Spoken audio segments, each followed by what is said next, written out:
This is a new voice for a new Scotland. IndyLife.radio.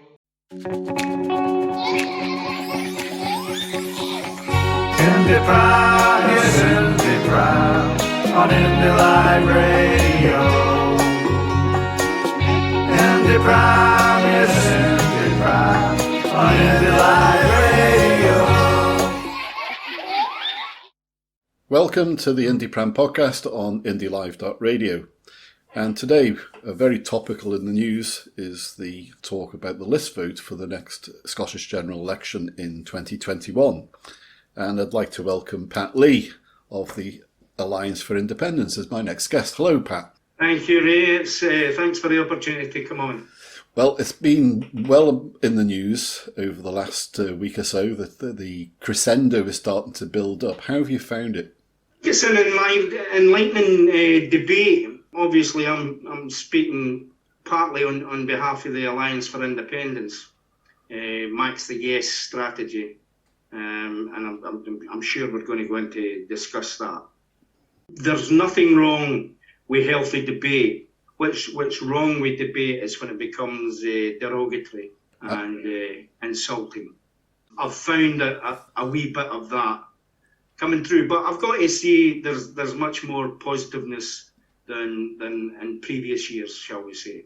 Well, that's one of the reasons why Independence Live Radio are looking closely at providing a lot more information for listeners and to publicise it amongst the Yes movement.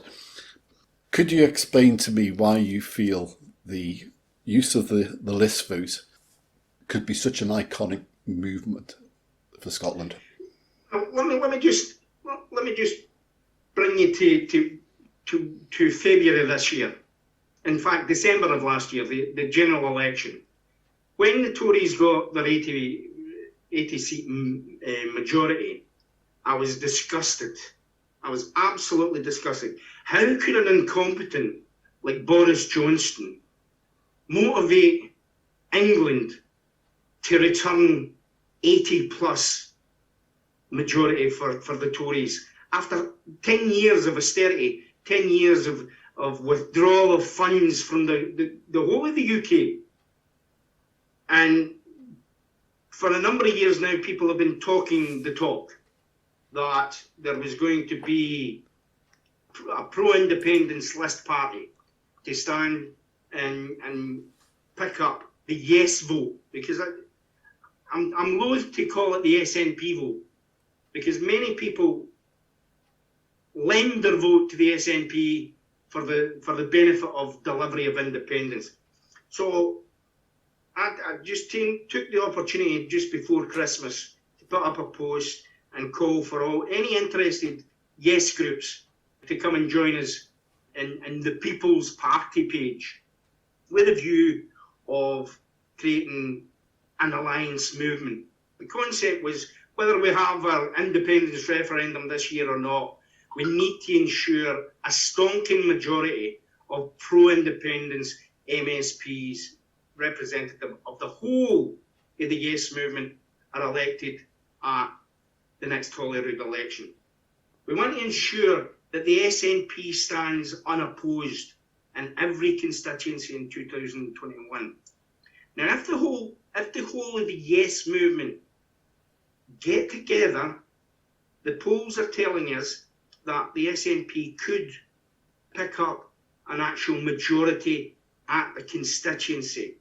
Now, if you don't know how the D'Hondt system works, and it's an amended D'Hondt system, it's an additional member system. We have 73 seats in the constituency, and we have 56 additional members through proportional representation. But the system that Scotland uses is an amended system. We go for 73, and the more successful you are in the constituency, you're then penalised by a formula of the number of seats won at constituency in each region, plus one. So for an example, Central Region in 2016, the SNP won all 9 constituency seats. So applying the formula, it's 9 plus 1. They picked up 129,000 votes, applying it to the additional member seat in the regional list seats, their actual value of vote was 12,900. Correct. So the last seventh seat in the central region was awarded to a Tory with 14,400 votes. Yeah.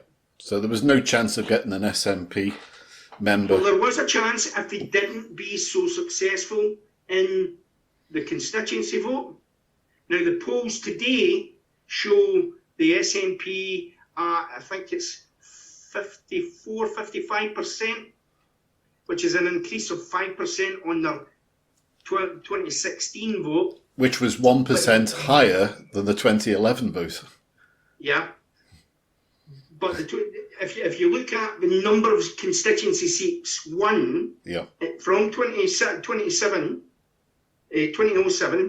to 2016, the constituency seats have gradually increased, won by the SNP. Correct. Which has had the opposite effect on their list seat. So the more successful we are in the constituency, the less successful we are in the region. Yep. Now, if the SNP, they did win 3 seats in the borders and 1 in the northeast. If that 5% increase transpires, and we're calling on the whole of the Yes movement, the Alliance for Independence, hashtag Max the Yes, are calling on the whole of the independence movement to support the SNP and deliver that pro-independence majority government.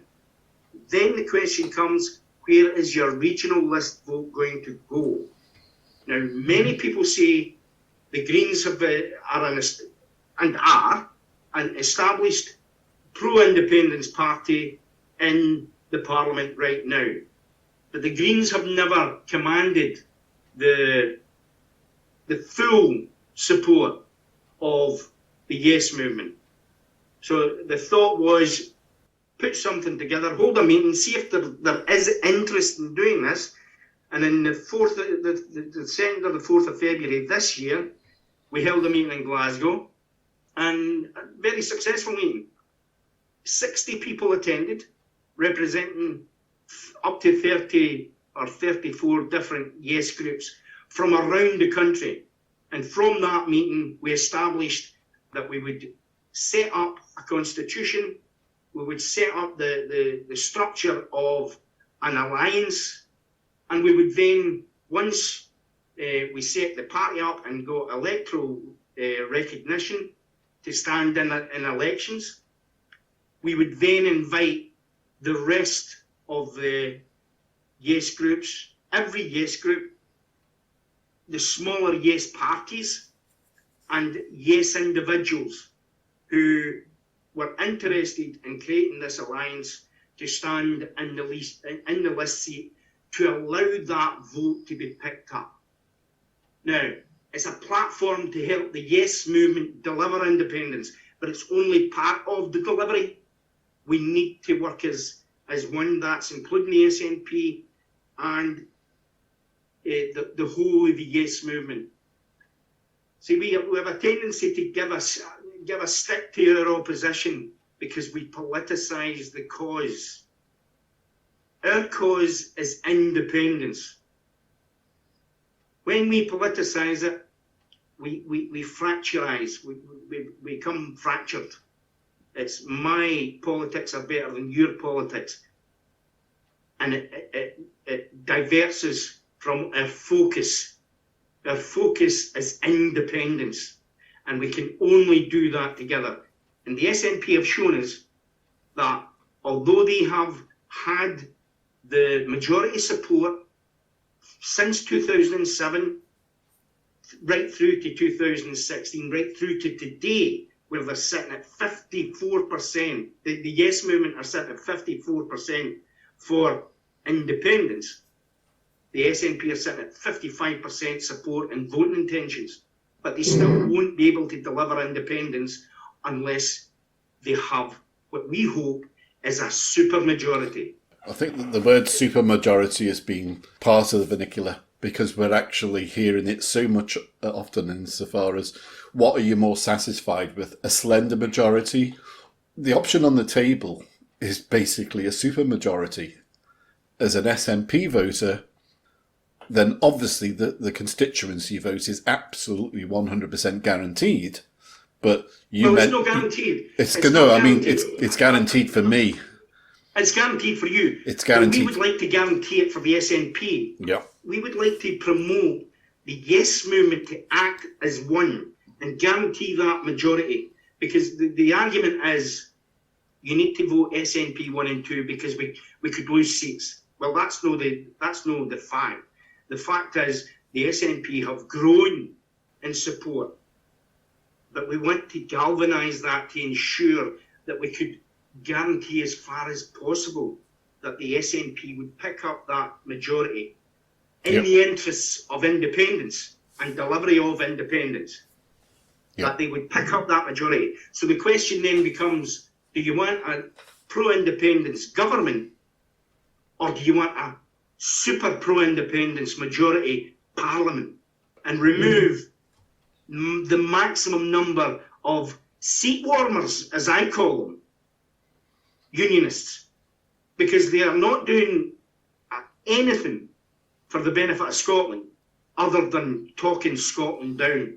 So why should they have a seat there? Why should they be in that position, especially if we deliver the SNP a pro-majority government at constituency level? There will be even more of them if there isn't a place for the yes vote to seek a home on the regional list. Yeah. Well, even with those latest polling figures that you were referring to, that was showing a figure of 70 seats, which is what you want. That's already a majority. So why do you think when we're already... Okay, polls are just a measurement. They're not absolutely literal. Events can change in the meantime, but going on that, just as an assumption it's accurate, why do you feel that there's been such a backlash against any talk of democracy being a game when, at the end of the day, SNP would already have a majority, so all the Yes movement wants to do is make a supermajority?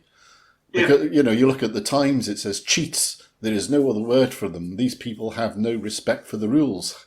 They care for nothing. What have the unionist parties done since 1999? They have stood for election, and it's not gaming. It's not gaming. It's providing a platform for the voice of the Yes movement in the regional list.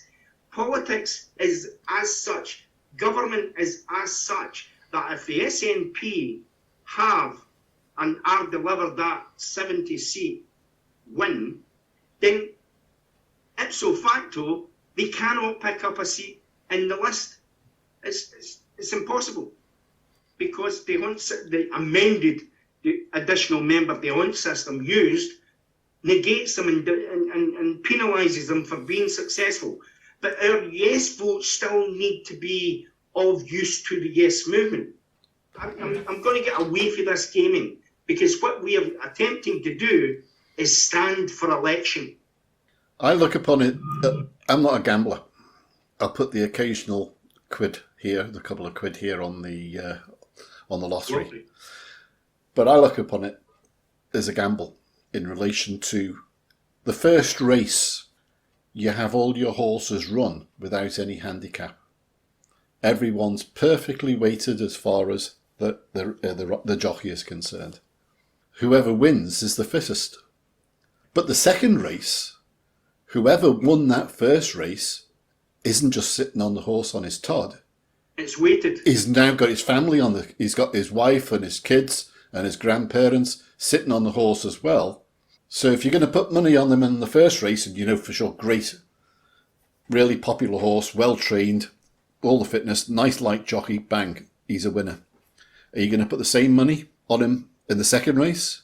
And there was a slight discrepancy in the numbers in 2016. There was 1,053,000 votes in the constituency vote, and there was 100,000 less in the regional vote. So that has an effect. as well, because 100,000 pro-independence votes were not used between the constituency and the list. We're hoping to provide the platform where the Alliance for Independence, #MaxTheYes. I'm going to repeat that and repeat it as you would. You're trying to promote your concept, your idea, but it's a platform that everybody can come under. It just makes sense. To be successful, the Alliance for Independence, #MaxTheYes, only requires an eighth, that's 12.5% to 13% of the yes vote.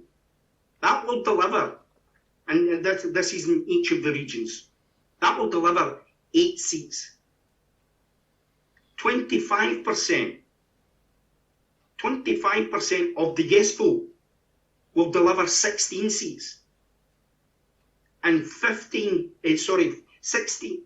half of the yes vote will deliver 24 seats. That's how important it is, because you're not only delivering 24 alliance members, you're delivering another 24 pro-independence members of parliament and removing the same number of pro-unionist members of parliament who would, in any transition, obfuscate and undermine the actions of the Scottish Government to deliver IndyDrive 2 or start negotiations for independence, and then during that they would undermine the ability to deliver the best deal for Scotland. Right, Pat, there's been 2 polls that have been done in the last week. One by Business for Scotland that showed 57% of SNP voters would be open to voting for an independence party on the list. And there was also an individual one which I saw that 33%. That would be Pat Kane of Hue and Cry. Right. He's also a writer in the National. Right. So I looked at that last night. That is massively encouraging, because if a single platform pro-independence movement party achieves that, 50% would give us 24 seats. I think what that actually highlights, Pat, is despite the veracity of comments on social media and out onto the mainstream media, having an indication of that level of people who are more aware of the D'Hondt system and realise, wait a minute, this is my democratic vote. This is not me cheating. This is me having a say, because at the end of the day, when I look upon it with a yes hat on, for my yes group, we've got members who are members of the SNP, Lib Dems, Labour. We've even got a Conservative Party member. And we've got, I've been told of that, but I've never met one. Yeah, and we've got obviously lots of members who are not a member of any party at all. But all of those want their say. And of course, we hear of figures of the Labour Party that 38% of Labour Party members or voters would be supportive of Scottish independence. They've got to have a say as well. So it's all very well for the backlash from some fairly loud voices and disparaging comments to be made. But at the end of the day, when people actually look at the system and realise you can never indicate absolutely in any election how things are going to go, but on the current poll, if the SNP are going to win a majority already in the first vote, then use that second vote to the best advantage. You've got to caveat that. You've got to caveat that with, it will take the yes movement to act as one to deliver, because there's nothing guaranteed in any election. You only get out of an election what you put into the effort.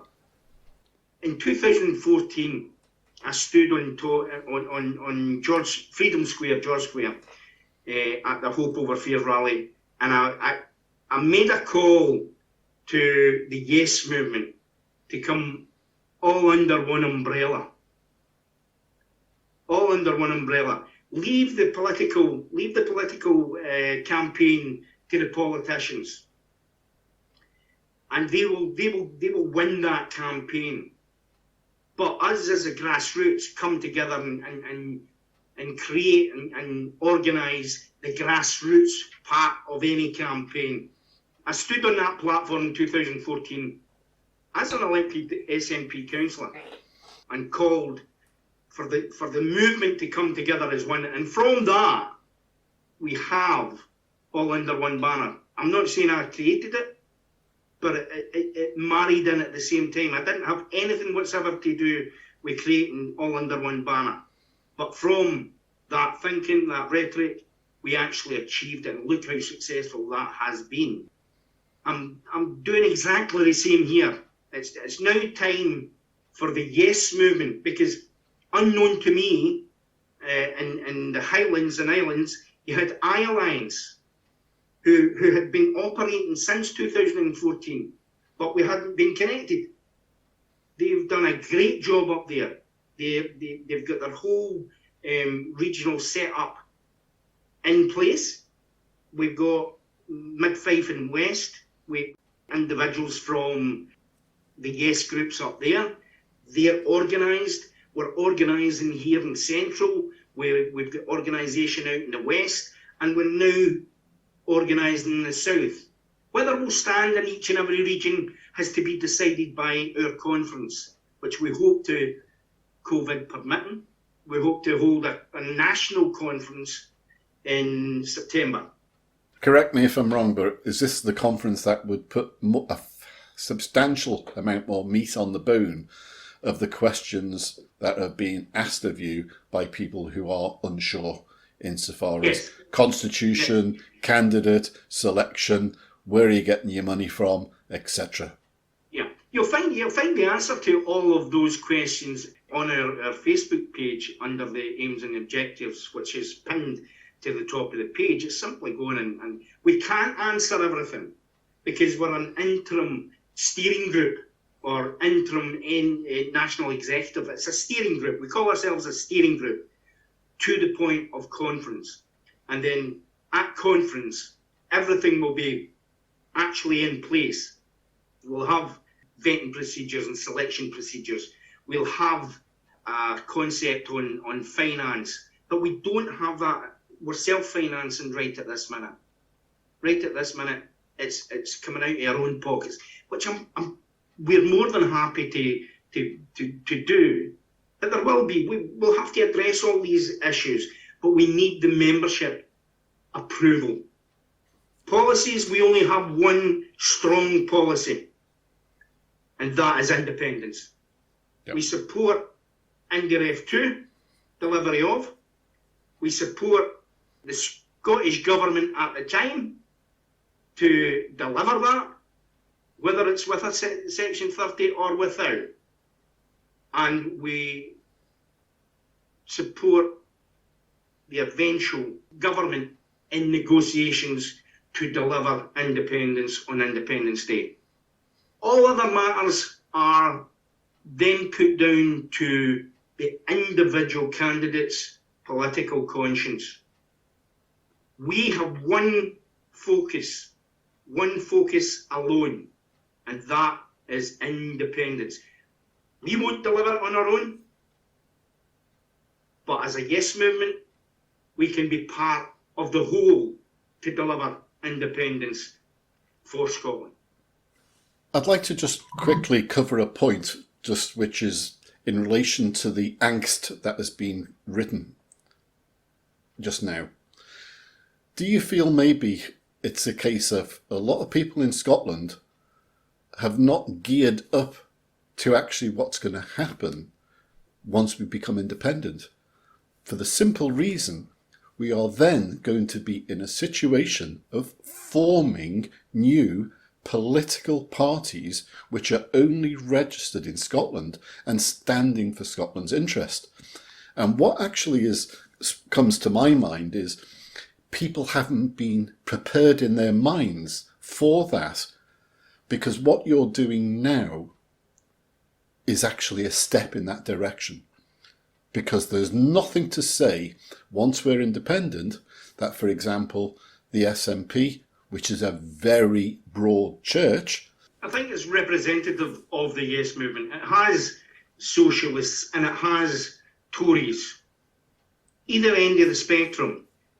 My thinking, and this is my thinking, it's not the Alliance thinking, I've got to make that clear. My thinking is that on independence, you will have a Conservative Party, but it will be a truly Scottish Conservative Party. You will have a Scottish Labour Party, and you will have Scottish Lib Dems. But will they be able to command any respect of the Scottish electorate? And a natural progression of the SNP is they are likely to, over time, splinter into their natural seats. And that's where the movement at the present time are finding, or maybe a lot of SNP voters cannot get it into their head just now that this is the road that's going to be taken in the future. And what's happening now as far as the list vote is concerned is they're able to have their say and go for a supermajority. The Alliance is not a traditional party concept. We are asking individuals, yes groups, and smaller political parties to come join us and help shape what the Alliance becomes. And that is a platform to help unite the yes movement to deliver independence. There is no country who has seceded from its superior nation has ever gained its independence with a split cause. We have the opportunity under the Alliance for Independence to bring everybody together and allow them their ideologies. They only have to commit to independence and supporting the Scottish Government to deliver that independence. Right, what if they say no? Like, for example, I was reading in the National today, ISP are not interested, Greens are not interested. They would say that, wouldn't they? Because we haven't launched yet. I've sent a wee letter on that matter to the National, and I hope they print it. But we cannot expect the ISP to commit to joining the Alliance because they haven't seen the proposal. Because it's not been formed. We cannot expect Solidarity to join the Alliance at this stage because we haven't launched. And we cannot expect the Greens, although I came across a wee video yesterday of Mr. Patrick Harvey stating exactly his support for this concept. What he actually said was, if you want a pluralistic pro-independence movement with a genuinely healthy multi-party democracy, then you should welcome multi-pro-independence parties on every ballot paper, and I hope they'll be on more ballot papers in the future. Yeah, and he looks forward to seeing it in the future. Couldn't be clearer. No, couldn't be clearer. Couldn't be clearer. But at this point, we haven't approached any other party. We've had comfortable discussions, but we are not yet established and launched. Could I interject on one point of serious interest? There's a lot of it concerned, for example, in the Highlands and Islands and the borders, where SNP currently do have list seats. Now, with this majority that they're already forecast to get in 2021, would you still consider that you would not stand people as candidates in the North and South? If the SNP are going to diss you and not support you, or they're not going to support the independence movement, what is to stop you standing candidates in the Highlands and Islands and in the borders? Because there's people, the reason I'm saying that is obviously there's going to be people of a similar persuasion who would give the SNP the first vote, but would like to give an independent supporting party their vote in the second. So if you're not going to stand anyone down there, you're not giving people the opportunity to have their democratic choice as fully as someone in the Central Belt, where we have historically, or now it's become even more concrete, that we're not going to get someone elected for the SNP in the list seat. Obviously, where we're going to stand will depend on the ongoing polls. But I'll take you back to my statement earlier that the SNP are in line to have an overall whitewash. If they have that overall whitewash, they will pick up seats in all of those areas, which again will penalise them for those 4 list seats. So the question is not whether we should stand. That will be decided by our conference, by the way. That will be decided by the conference. If, as I said earlier, the Yes Movement act as one will deliver that majority. So then you're asking, do we risk 4 list seats, which we may not get because we've been so successful in the constituency, backed by the Yes Movement, and it's all predicated on the activity of the Yes Movement and not just the SNP. We did it in 2015 when we delivered 56 out of 59. That meant if there was a regional vote, in that case, the SNP wouldn't pick up a regional seat anywhere. The issue is if we are successful in delivering 70 plus seats through that effort, where does that second vote go? It will go to the Tories anyway, if there is not someone to stand there and pick it up. It's not rocket science, because the argument about not standing anywhere is that we will dilute the vote. Well, you can't dilute 2 votes. You can waste your second vote, use it to create a super majority. Yeah. Well, I'm certainly not at the prepared to expense lose of the Tory, mine. Labour, Lib Dem seat warmers. Well, that covers another point. Is I was looking through, as a preparation for this chat today, I was looking through social media at the various Scottish politicians from Labour and Tory and Lib Dem, and with the exception of James Kelly, MSP, nobody was saying a thing. I think the unionist parties in Scotland are absolutely cacking themselves that there is a success in the Indie movement in the regional vote. They are silence. Their silence is deafening. You took the words out of my mouth. I was just about to say the same thing. They do not want to say a thing because they know for an absolute fact, and it just really needs the Yes movement to completely come behind it, is that it is a game changer. I saw one interesting link to a page that someone's created. It's based on 2016 results, but you could play around with the vote. So you could go from one extreme where the SNP decide not to stand anyone in the regional vote, and the maximum number of seats that could be won by a pro-Indie movement party was 34. Yes. And then you can move it to different percentages. So, like, for example, the numbers at 50%. 50%. And when I saw the Business for Scotland survey saying 57%, and I looked at that, the 50% and 55%, that was the closest it would get. There were staggering figures that could be won for a super majority. And even when you got down as low as 30%, it was still staggering. I mean, the amount of 25% of the yes vote. Now, this is of the yes vote. Yeah. This is not people who've come over. This is it's based on the 2016 figures. Yeah. If we get a quarter, we can deliver 16 seats. Yeah. And it's all predicated on effort. And it's effort from the whole of the Yes movement, not just the SNP. Think of it as this. The Greens campaigning will have their team to campaign for themselves. The ISP campaigning will have their team to campaign for themselves. Solidarity, the SSP, and all other individuals, whoever may stand, will campaign on their own. If we had a campaign that included all of those,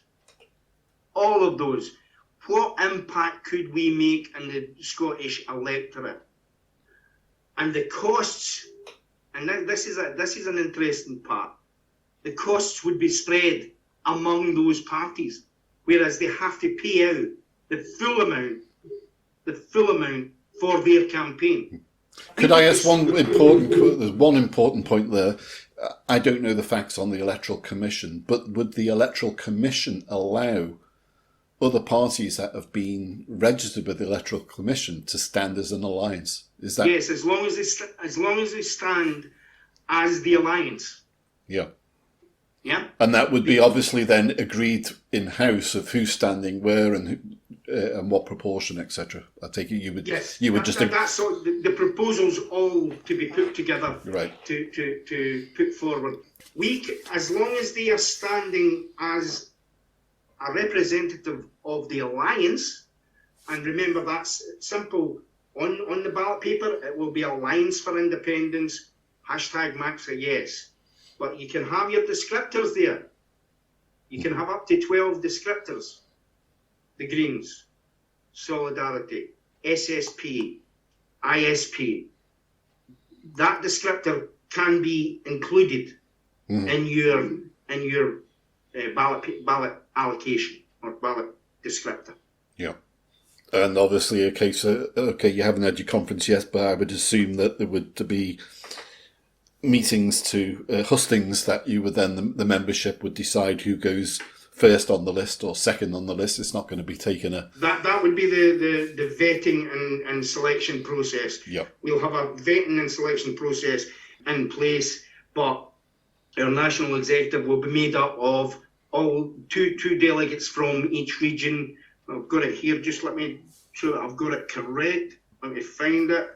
National Executive will be made up of 2 voting delegates from each of the 8 regions, the 7 office bearers elected at conference, and 2 voting delegates from any other party that comes on board.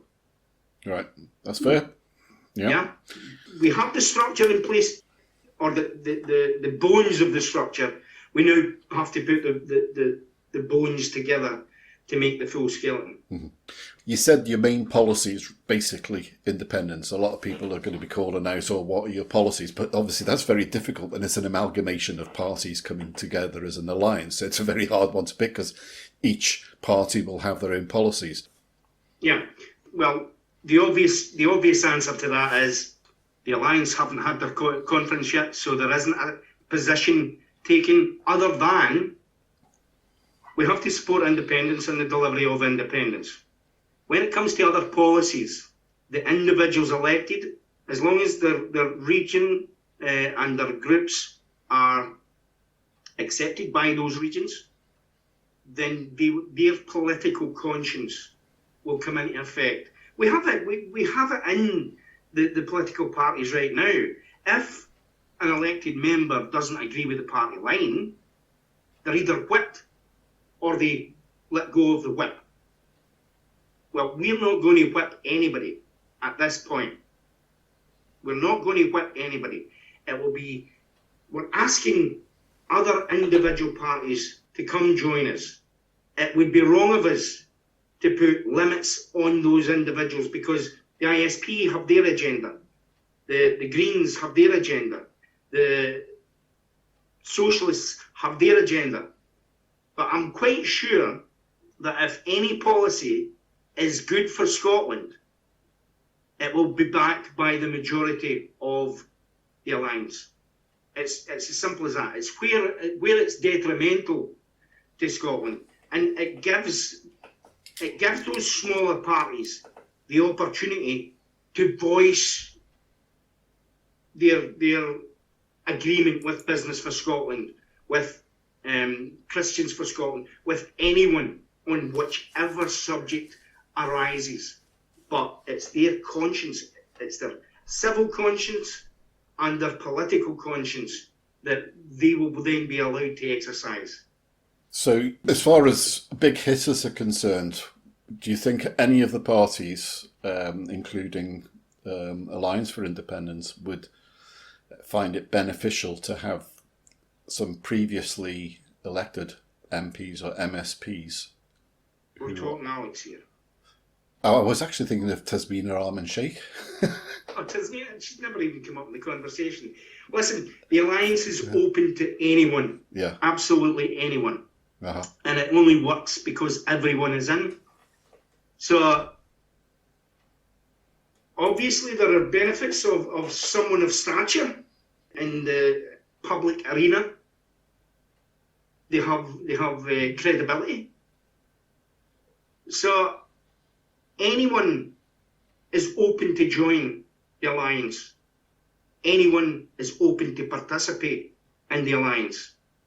And if they come with a profile, it can only benefit the alliance. Because at the bottom line, I think for everyone is they are looking for credibility. Yep. If people see credibility, then it's a runner. Absolutely agree with you. If they don't see credibility, then people are just going to, even if the vote is SNP on the second vote, and they realise it's going to be wasted, unfortunately, if you've got people in a groove like that, it says, no, I voted SNP 1 and 2 in 2016. 130,000 votes for the SNP. No chance. Because Rona Mackay and Gil Patterson stormed it in my area. So there was no chance at all of getting an SNP vote, so that just went to waste. Well, that's the whole point of the alliance. That is the whole point of the alliance. Because, said it before, the polls are stating that the SNP, with their own campaign, are likely to pick up 70 seats. With the whole of the Yes movement behind them, they will pick those up. There's nothing guaranteed. It's an election. It's like, it's, as you say, a horse race. If you're fit and you're the favourite, you have a chance, but you don't always win. But when you're backed by up to 2 million, maybe more than 2 million within the Yes movement, and we call on them to mobilise, to deliver the support at the front door.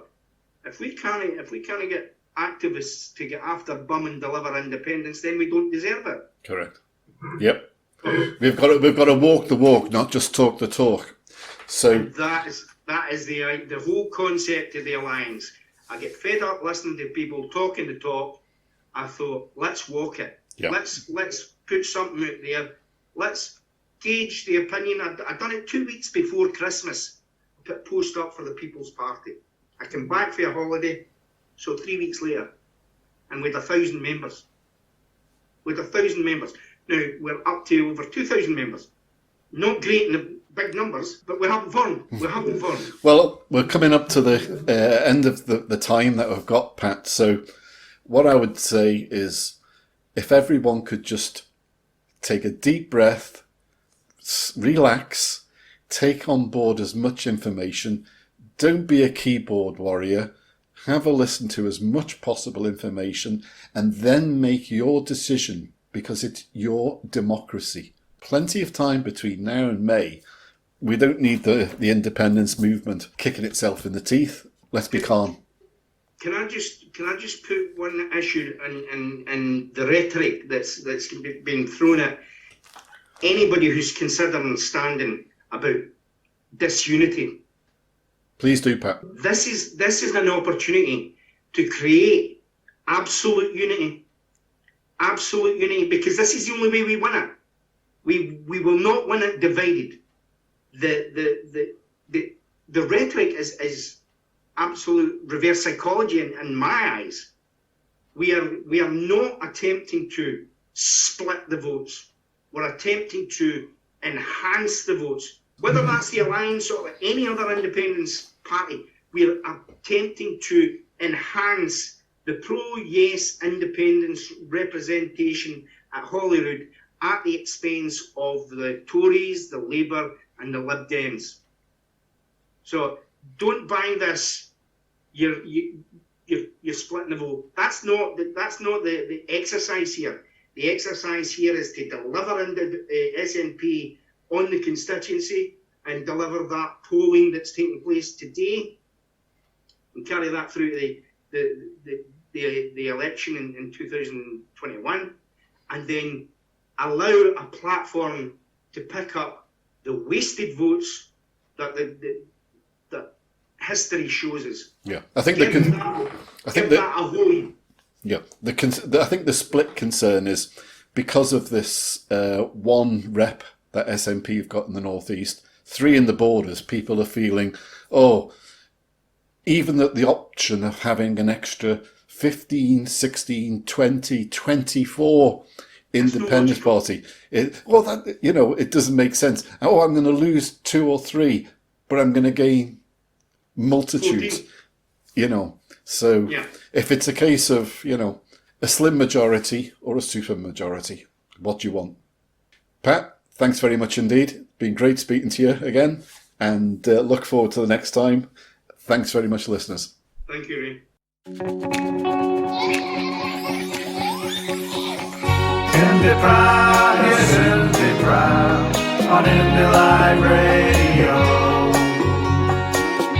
IndyPram, yes, IndyPram on Indy Live Radio.